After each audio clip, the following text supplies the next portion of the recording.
In today's world, card swiping and QR code scanning for payments have become an ordinary part of people's lives. Behind this convenient payment method, Visa undoubtedly plays a crucial and all-controlling role. This giant in the global payment field today has a development trajectory like a thrilling legend. From the difficult exploration at its inception to its booming rise after countless challenges, every page of its story is filled with opportunities and struggles, setbacks and breakthroughs. Let's step into the world of Visa and uncover the secrets of its astonishing rise in the financial world. Can you imagine that the now ubiquitous Visa credit card initially originated from a bold and almost crazy attempt? In 1958, Bank of America launched a plan called Fresno Drop, which was like a risky experiment in the financial field. They sent out a brand new credit card, Bank AmeriCard, to 250,000 residents in Fresno, California without any prior notice. This was no ordinary promotion. Each card came with a credit limit of $300, a 1-month grace period and an 18% annual interest rate. At that time, the practice of providing credit limits directly without an application was unprecedented, like dropping a blockbuster in the calm financial lake. At first, everything seemed to be going in a positive direction.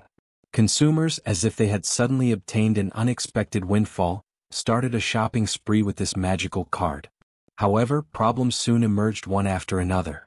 Due to the lack of a strict review process, the credit card delinquency rate skyrocketed to 20%, meaning that almost 1 in 5 users could not repay on time. What's worse, some lawbreakers took advantage of the loopholes, forging signatures and reporting fake transactions, which plunged Bank of America into a huge financial crisis. In a short period, it lost $8.8 million. This blow seriously damaged Bank of America, and the relevant person in charge lost their job. It seemed that this seemingly wonderful financial innovation was about to end in failure. Surprisingly, this crisis became a crucial turning point in Visa's rise. Despite the heavy blow, Bank of America did not give up on the credit card business. Over time, they gradually discovered that although there were many problems in the initial stage, the demand for credit cards among most people was real and strong.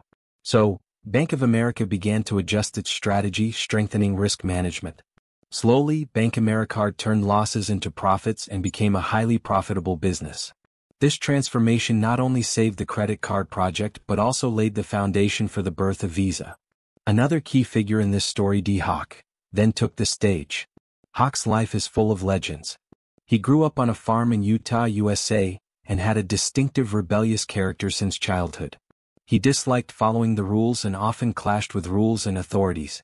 This character made him encounter many setbacks in the early stage of his career, and he lost his job several times. However, it was such a person who seemed to be the opposite of a financial elite that brought revolutionary changes to Visa. In the 1960s, Hawk joined the National Bank of Commerce and was in charge of the credit card business. At that time, the entire credit card industry was facing severe challenges. With the expansion of the business, problems such as credit card theft and fraud were emerging in an endless stream, and the transaction processing system was on the verge of collapse due to its complexity. Hawk realized that the existing centralized management model could no longer adapt to the development of the industry, and a complete transformation was necessary. Inspired by the ecosystem in nature, he put forward a bold idea: to build a decentralized credit card payment system. In his vision, this system was like a biological community in nature, where each node collaborated and self-managed without absolute central control. To realize this vision, Hawk ran around, persuading major banks to jointly establish a new organization, National Bank AmeriCard Incorporated, NBI. However, this innovative path was not smooth. Bank of America, an important member of NBI, had its own ulterior motives.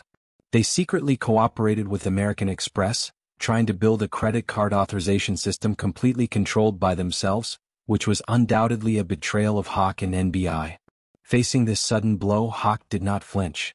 He led the NBI team to fight back resolutely and decided to build their own proprietary electronic authorization and transaction clearance system, Bank Authorization System Experimental Base 1, Base 1.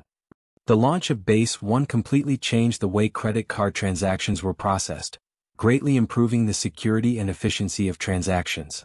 As more and more banks and merchants joined the system, NBI's business began to thrive and gradually stood out in the financial field.